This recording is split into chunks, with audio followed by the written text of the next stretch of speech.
Welcome to the Tech Money Podcast, where the worlds of technology and personal finance collide. Hosted by certified financial planner, speaker, blogger, and self-proclaimed personal finance nerd, Malcolm Etheridge. Each episode aims to make you just a little bit smarter about your money, all from the perspective of the tech professional. Without further delay, here's your host. Hey there, listeners. Malcolm here. And on today's show, we're talking about career advancement.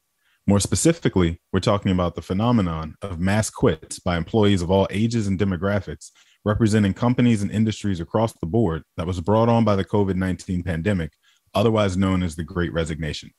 The Great Resignation may have tipped the scales, but the underlying sentiment of dissatisfaction among workers had been brewing underneath the surface for some time, whether it's the multiple attempts to unionize, rallies and protests outside of corporate headquarters, or the class action lawsuits filed on behalf of those seeking better working conditions. Employees had been making their voices heard time and time again, mostly to no avail. But once the COVID-19 pandemic came along and made it obvious just how many disparities existed between gig workers, hourly employees, salaried employees, and corporate executives, many of those same workers who had been vying for better working conditions finally decided enough was enough. They either left their company for who was promising better flexibility and higher salary, or they left the employee population altogether and instead decided to go and become their own boss. The perfect storm of tech tools designed to make entrepreneurship easier and employees reaching their breaking point led to a record number of companies being created in 2020 and 2021. And many of those new companies were created with the goal of simply replacing one's income they were earning while at their former company, while giving them the freedom and flexibility to work when and however they like. So on today's episode, we'll check in on the Great Resignation and see just how many of those companies that were created are still up and running, as well as take a look at both the intended and unintended benefits that have been brought on by the Great Resignation 2 years later. My guest, Matthieu Silberstein, is the Vice President of Creative Marketing for Lily, a startup dedicated to helping freelancers manage their work life and financial life all in one place. His work includes PR, media partnerships, social content, creative writing, and storytelling. And prior to joining Lily, Matthieu served as video content director for a media tech startup that was ultimately acquired by Discovery, and a video director and marketing producer for Pop Sugar. So with that brief introduction, welcome Matthieu Silberstein to the Tech Money Podcast. Hi, Malcolm. Happy to be here. Yeah, thanks for doing this. I appreciate you making the time. So I breezed through your resume pretty quickly in my intro. What else should I have included? The one thing that will be relevant to this conversation, well, there's two things. The first one is I'm French originally. I moved to the US 12 years ago. Okay. And the second thing is I have been a freelancer in the creative space for half of my career. Mm-hmm. I kind of been doing this back and forth between period of freelancing, of consulting, and then once I found a project I really believe in, I joined the company full time. And from what I understand, Lily is designed to be a one-stop shop for freelancers and solo businesses where they can do banking, handle most of their accounting, and all those other daunting financial tasks all in place, all in one place. Is that right? Did I get that right? That is, yes, that's absolutely correct. And this is why I joined the company a couple of years ago now. It's really a product that resonated with me as somebody who have been a small business owner myself. And when I arrived to the US and I had to open a bank account and I had to learn about taxes and I had to learn about creating an LLC and all that weird, like complicated administrative stuff. And then when I found out about Lily and its features and its capacities, I was like, God, I wish I had that 5-7 years ago. And that's literally what Lily has built and is continue to build. And we are trying to create an entire ecosystem where all those freelancers, all these new business owners and existing business owners don't have to have 3-4 different, softwares and solutions and have everything scattered and missing a write-off here and forgetting about an invoice there.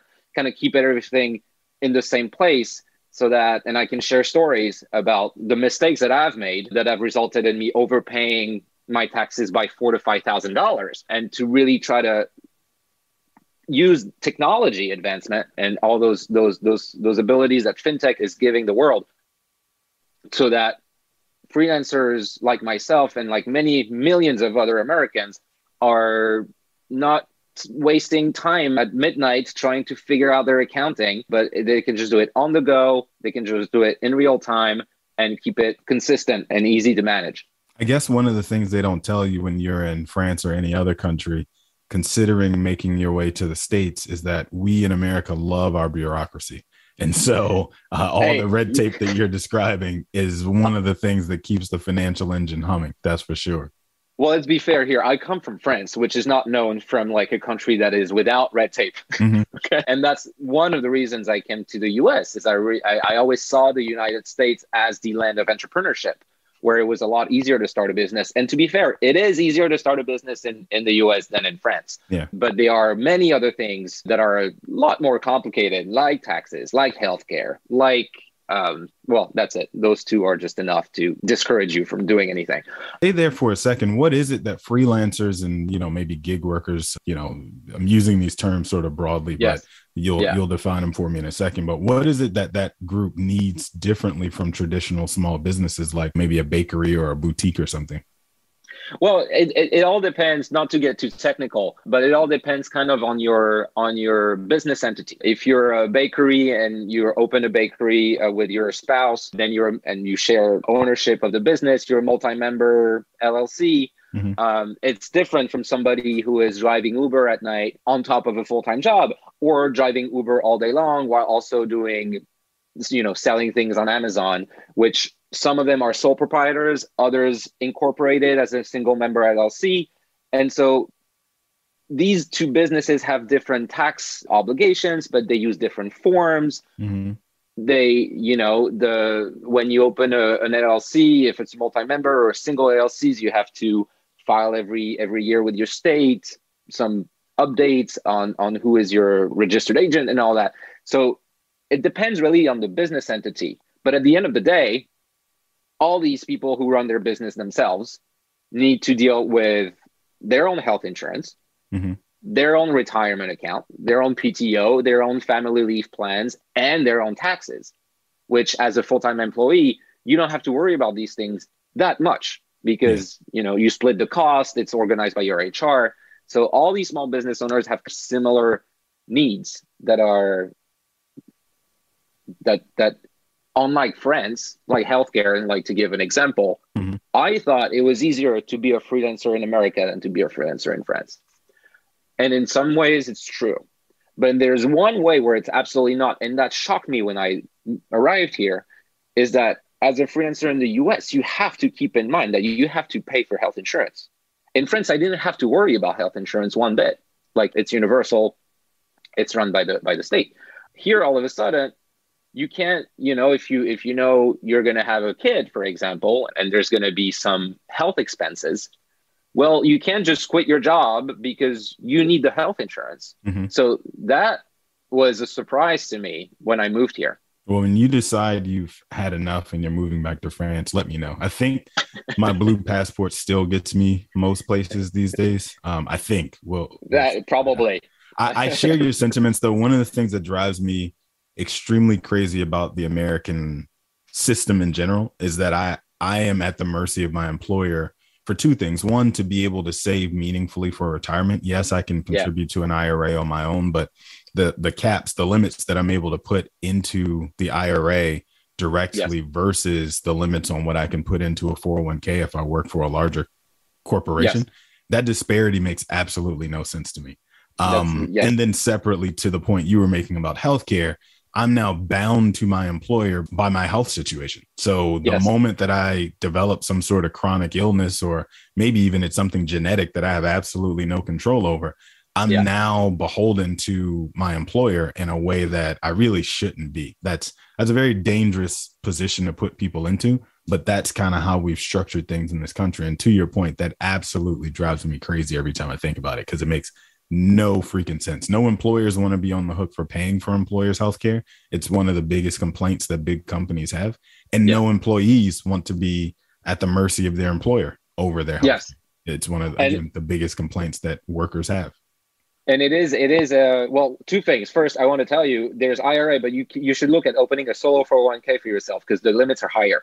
So that's true. But I just mean the fact that those disparities even exist. Like if I'm a person who is a freelancer and I'm looking for a very simple solution, I should be able to say, I'm going to put $20,500 into my 401k plan at my current employer, or I'm going to put $20,500 into my traditional IRA or Roth IRA as just a general person driving for Uber, like you mentioned, right? My point is that there should be very clear parity between the different vehicles that you're allowed to save into, regardless of whether you have an employer who sponsors a plan or not.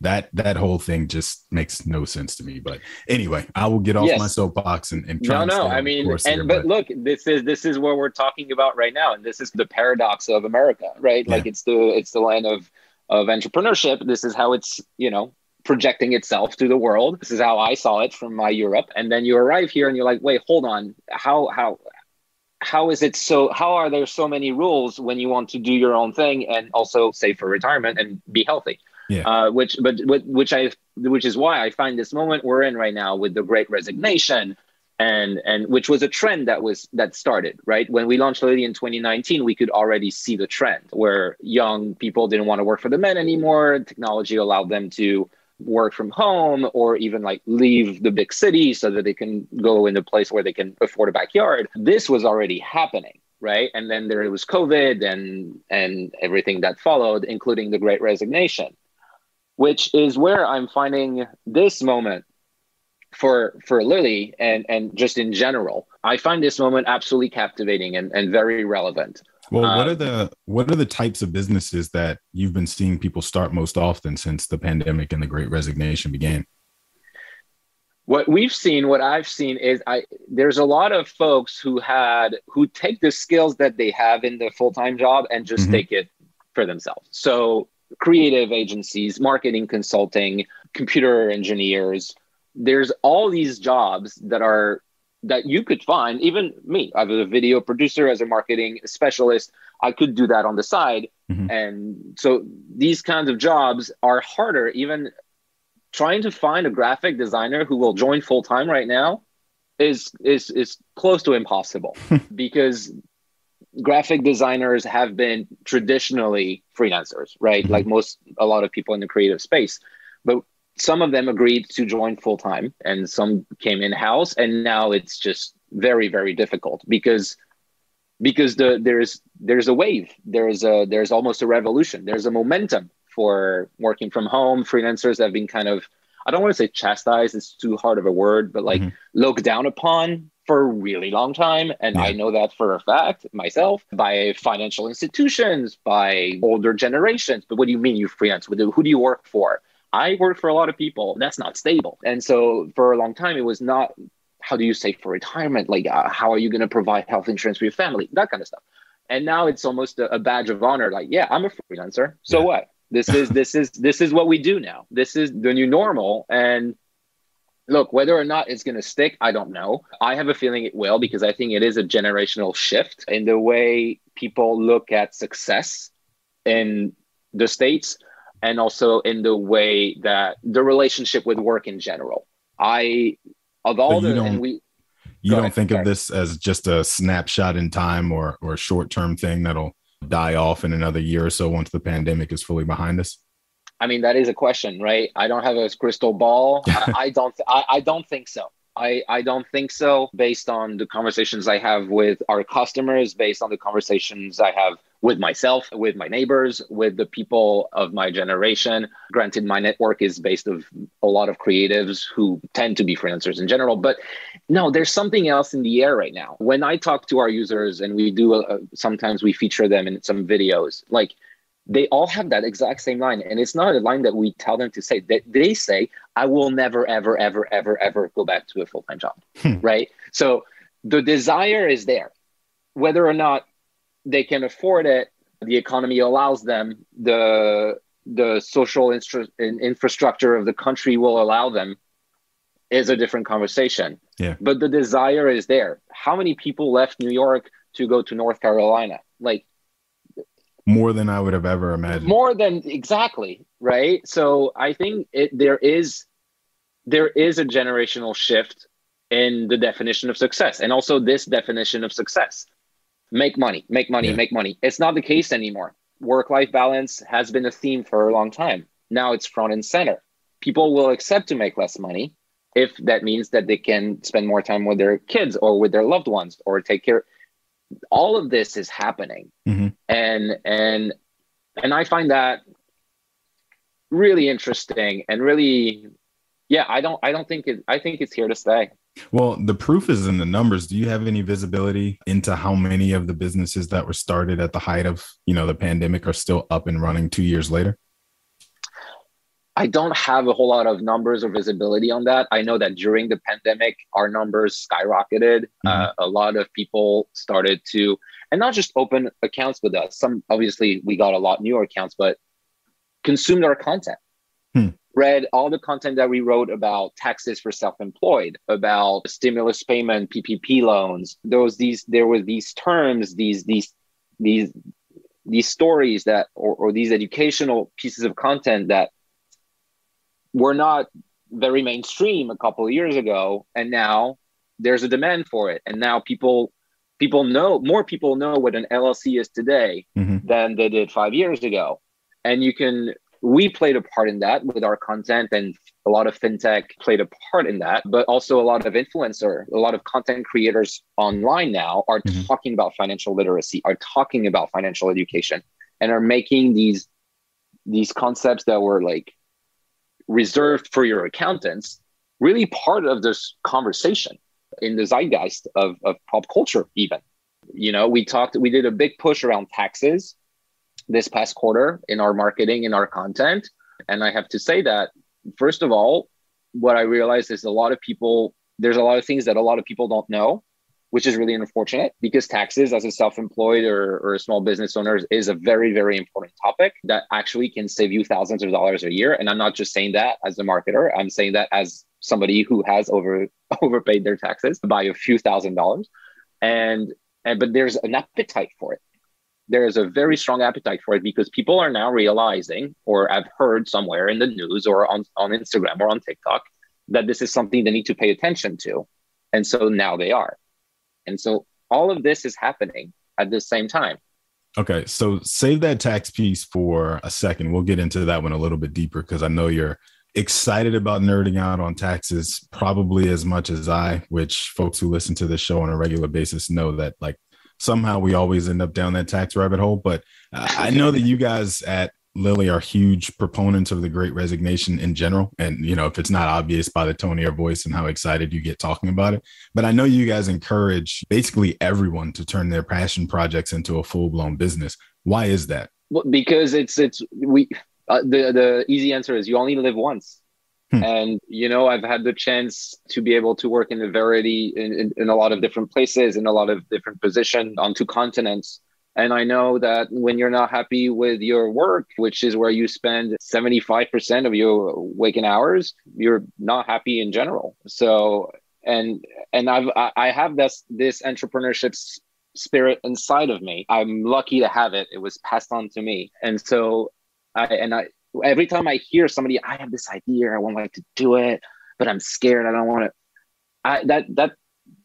That hurts me because I want to share that freedom that I have with people around me, because I know how good it feels to be in control of your career and to be comfortable in running your own business. It's not for everybody. That's totally fair and that's totally normal. But for people who want to do it and are not doing it for all the wrong reasons, because there's no infrastructure to help them, that bugs me. Well, what I find interesting, though, is in this moment that we're talking about, there's not the folks that, if you think about traditionally, a lot of the bigger tech companies that we have today came from folks who worked at a company like an IBM, for example, way back in the 60s and 70s, or Hewlett Packard, right, or something like that. And they all broke off to create their own semiconductor company or their own venture capital fund or something like that. And there's even all these documentaries out there about that group of folks, that class of folks who they call the Silicon Cowboys, who kind of formed Silicon Valley around Stanford University, right? There's that aspect where they sought out on their own to create a gigantic corporate entity that was going to go and tackle all these hard problems and make all this money and conquer the world. And then you have this faction of folks that you're talking about, which I believe I agree with you, is a cultural shift where I won't age you without your permission, but I myself am 34, so I'm a millennial. Millennials are looking at this and saying, I just want to replace the income that I was making working at Apple, or I just want to replace the income that I was working at so-and-so marketing firm or whatever. Like, I'm not in this to build a gigantic staff and hire a bunch of people and complicate my life.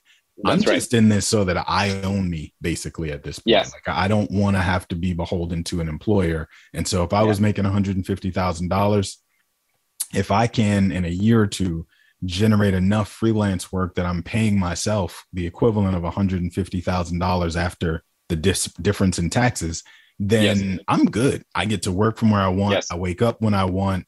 I talk to who I want. If I want to, I'm at happy hour at 4:30 on time every single day. I can go work from Portugal. And I can afford to go work from Portugal now, right? Like all those kind of things. It seems to me like that's really the cultural shift. I'm not going out and starting my own thing because I want to be Steve Jobs or Jeff Bezos. I'm going and starting my own thing just because if I want to be a hippie backpacking it across Asia somewhere, like that's what I'm going to do. And I'll make a few dollars along the way to support myself, but that's really what the focus is. And so I'm with you. I take your point about like just having that desire to own your time, have that time freedom is the driving force, and not necessarily anything that older generations would be able to look at and really understand, because it's so different from the way they were brought up.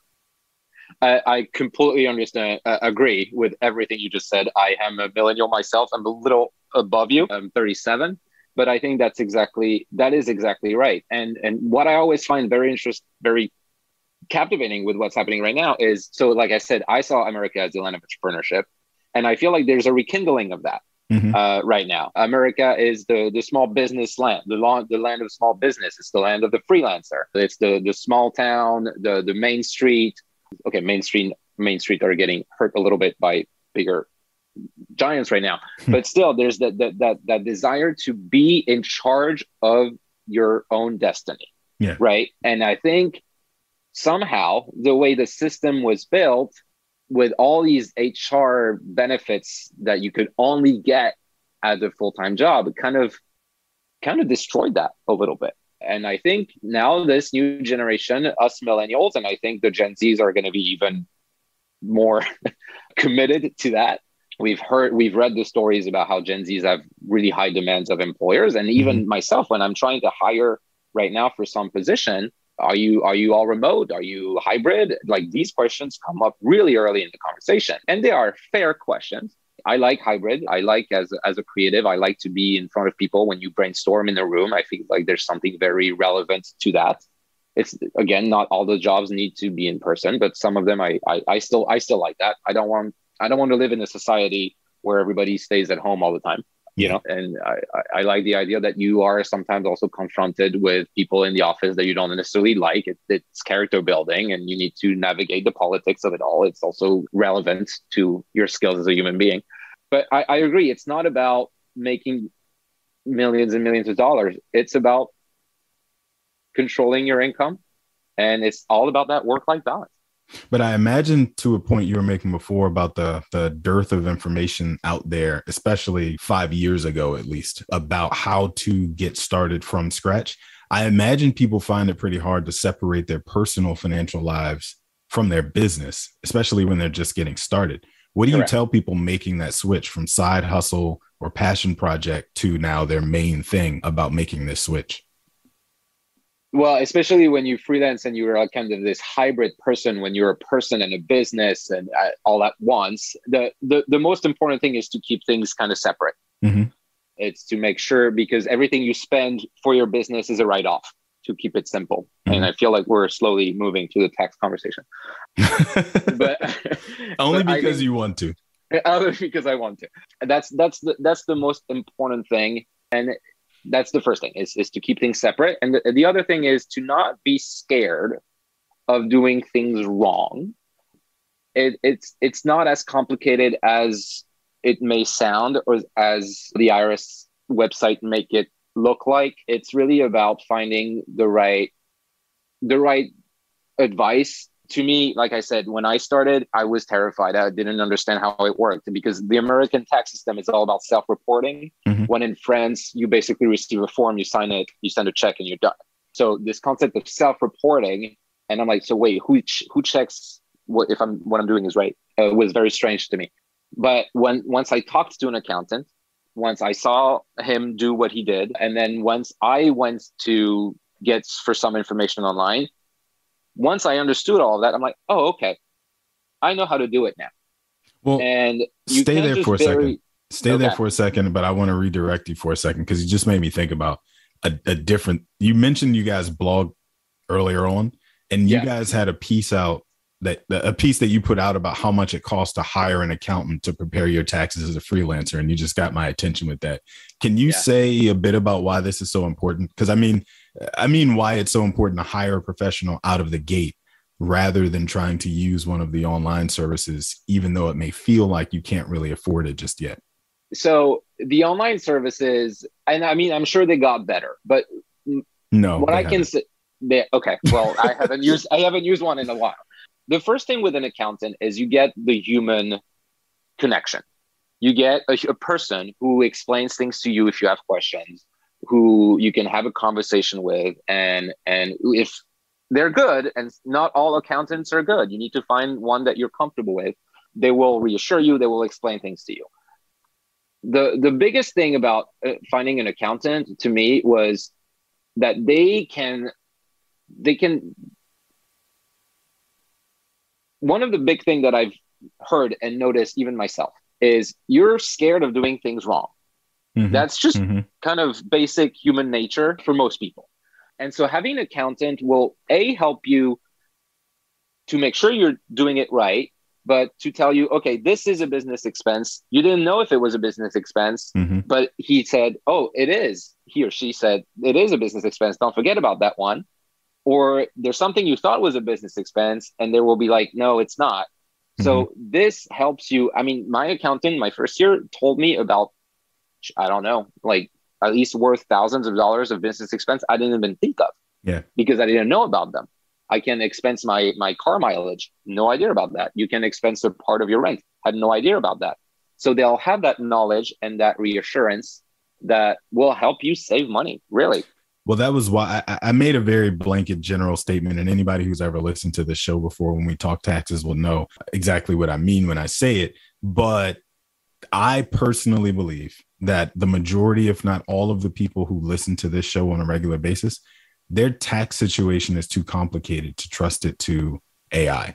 And I say that fully knowing that a lot of the people who listen to this show work in tech, and some of them even on building AI designed to recognize patterns and machine learning and that sort of thing. And I still confidently will say that everybody's tax situation is so unique to themselves and so nuanced that a machine cannot possibly pick up on all of those details.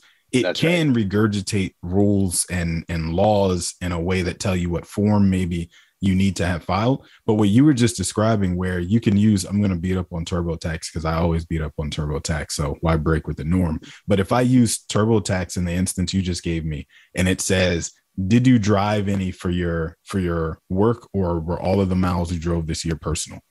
That question may not make me think, oh, that time I went and had lunch with Matthieu, that was for business. And so I should count that. Yes, I had business miles. And so I say no. So I completely miss whatever other rabbit hole it would have taken me down to ask me additional questions to draw out of me that I actually drove quite a bit of miles for my business this year. Or the part you mentioned about the square footage of your apartment that's used solely for business purposes being a tax deduction, right? If it didn't ask the question in a very specific way that jogs in my memory that, yes, I do actually use my home's internet and cable and water and everything else as part of working from my house or for my apartment fully remote. If the question the AI asks me or the questionnaire asks me doesn't specifically draw that out, then I don't get that. But a human is going to say, hey, remember we had a conversation back in June when you told me that this thing, that thing, and that thing happened. And so now you're working from home fully remotely. That means that come July 1st, we'll get to use your living expenses, your utilities for half of the year to be able to account for expenses that you get to write off, right? And then next year you'll get to use the full 12 months and blah, blah, blah, blah, blah, so on and so on, right? I'm making up a scenario, but you get where I'm going. Like that conversation, that dialogue with a human person who has done this a million times and recognizes exactly where you're going to go before you even get there is all of the difference and is what you're paying for. So that's right. I know I went on this long winding road to get there, but essentially my point was just there comes a point when your tax situation is too complicated and you make too much money to be trying to cheap out on tax prep and you need to hire a professional. And yes, I mean, my experience told me that. And since I started using an accountant, I never went back because we did it once and it was a disaster. And also the accountant, like, and maybe at some point AI will do that, but they have experience. And this is the first advice I'll give to anyone who's looking for an accountant. Look for an accountant who is, for freelancers, small business, who has experience with people in your field. That is extremely important because every industry has different things. As a video producer, you can probably expense your Netflix subscription as R&D. As a hair and makeup artist, maybe not as much. So find people who are accountants who are really connected to your industry and who can ask you these specific questions, right? The other thing is those accountants, again, there are some really bad ones out there, but there are some really good ones too. They have experience, they have years of experience. So they have averages, and that's if at some point you are deducting like 20, 30% of your business on business trips when you are, I don't know, a construction worker and there's 30% is plane tickets, they'll say like, hold on, that's a red flag. That's a red flag for me. So it's going to be a red flag for the IRS. So this knowledge, I mean, it depends on how much you believe in AI or not. I believe in AI, but I also believe in humanity first. I think, that's something the accountant will have that at this point in time, probably not in the future, computers won't. On a related note, I saw a blog post you guys put out earlier this year about how PayPal and Venmo affects your taxes as a freelancer, which I thought was interesting. I never thought of it before reading that, but I figured people probably default to those types of peer-to-peer apps when they get started just because it's what they know. But can you say a bit about why that might not be the best way to structure your payments processing once you formalize your business? Look, Venmo and PayPal, you can open a business account with them, right? That's something you can do, but then you pay a fee on the payments. And so what most people do is they use the free Venmo, the free PayPal, and they get paid with that because it's easier. Because everybody has Venmo, it's easier than doing a traditional ACH, than writing a check, et cetera, et cetera. So really what the IRS did is they realized that all these businesses out there are using these platforms to receive business income. I assume that PayPal and Venmo's attempts to create these business accounts didn't pan out because people didn't want to pay the fee when literally it's pretty much the same service. So it's not ideal, but it's also not a bad way as long as you keep track of that income and keeps that separate and report it. That's just, and now that the IRS is also getting 1099 from Venmo and PayPal, it's already reported. So there's no more cheating, which I think which is what the IRS was trying to try to stop. And but these platforms who didn't exist when I was freelancing a lot are also making it a lot easier to get paid quickly, to get paid seamlessly. Now, even Lily, we released a new feature where you can get paid via debit or credit card for your freelance work. I never had that. I have never been paid by a debit or credit card in my life. It was always check or direct deposit. It was fine for what I did. But if you are a jewelry artist and you sell on the market and you don't necessarily want to have like those big point of sale thing and pay this gigantic fee, now you can pay with your credit card.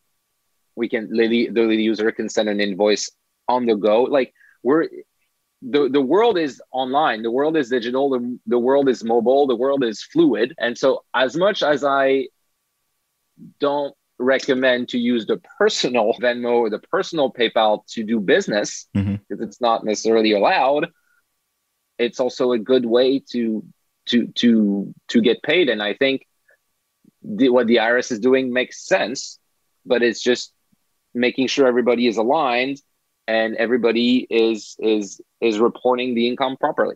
Yeah, one of the things you guys didn't mention in the blog post, but my antenna went up because I was looking for myself, is the fact that if you use one of the personal services and you use it for very long, Venmo and PayPal have sophisticated enough AI to catch that deposits and transactions are being made that look like recurring transactions that are probably a business, and they like halt your transactions and freeze the account. And I would say encourage you, in quotes, to shift to a business profile. And it's not necessarily because they're being tyrants, but it's because you could get them in trouble from a compliance standpoint. That's right. Because of the piece you just mentioned about the 1099s and reporting to the IRS and whatever. Since the federal government is leaning on them, they then lean on you, the customer. And so they kind of force you into creating that business relationship, whether you intended to or thought you were going to avoid the fees by staying on the personal side or not. But I appreciate that the blog has such a focus on speaking to folks who have never done any of this before, because there's so many of those little things that you just don't know when you start a business. Don't know. What would you say are some of the more common things that freelancers tend to ignore when getting started that they shouldn't ignore? Well, I don't want to say the word ignore, because it's just lack of education. It's just they don't know. Ignore is when you willfully ignore something. Okay, I think the most people don't know that they need to save a portion of their income for taxes. That is a thing that I've heard recurringly. And one of I often hear from our users that their favorite feature is our tax bucket, which automatically set aside a percentage of your income into a tax bucket every time you get paid. I've heard so many time a variation of this feature saved my life comes tax season. I forgot I set it up, and then I got my tax bill and I was like, oh my God. And, oh, hold on. Yes, I have the money. That's the big thing. That's save money for your taxes. It's just the taxes in general is the one big thing that people should get information on, to save money and not to be surprised with a panic attack when you see your tax bill and you have no more money in your account because you spent it all. The other thing is to incorporate, I think, opening a single LLC, if you're a freelancer, to separate yourself from your business for liability reasons is not something to ignore. It makes it easy. It's easy to do. It protects you if anything wrong happens. And it's also good from a marketing perspective. You can sell yourself as a business. You can register a business name. And I think it gives you also a little bit of, the word I'm looking for. It gives a little bit of gravitas, a little bit of humps, it gives a little bit of hump to your business that you say, yeah, I work, this is my business, this is my company, this is what I provide, this is what I do, this is my website. It protects you from a legal standpoint and from a liability standpoint, but it also gives your marketing a lot more to work with. Gotcha. Okay. Well, so my last question likely has nothing to do with Lily at all. So you can kind of sit back in your seat and relax a little bit more for this one. But let's say for a moment, you never discovered your passion for marketing, which I know to you is very hard to do. But let's say that money wasn't a factor in your decision at all. What do you think you'd be doing right now? I would teach. Okay. Anything in particular? I have a lot of skill set in my tool belt. So I like to teach. I've come from a cinema major. I like to teach about films, about art, about things that feed your soul. And really what I want to do as much as I possibly can, what I would want to do as much as I possibly can is to help this next generation, the Gen Zs, with all they're going to have to deal with, and give them as much as I can of my life experience, having moved countries, having moved continents, having moved around the world, raising a binational family, and share with them as much hope as I possibly can. These past few years have not been filled with hope. And I think we see that in our youngest generation. And also on a very selfish level, my kids are 6 and 2, they're going to listen to the Gen Zs. They're not going to listen to me very soon, but they're going to listen to the Gen Zs. So I want the Gen Zs to have some of my stuff so that they can pass that on to my kids. But yeah, it's about, if you look at the way the world is today, there's anger everywhere. There's fear everywhere. It's not going to be there's a lot of work to do. And I think the Gen Zs have a lot of potential. I respect them a lot more than I respect us millennials in a variety of ways. I don't know if I'm right or not, but I think they're going to have to deal with things that we ignored, whether it's how big tech has become, how hurtful social media can be, global warming, and all that stuff. And I think they're going to have to deal with that. And I want to, I'd love to teach my life experience with them.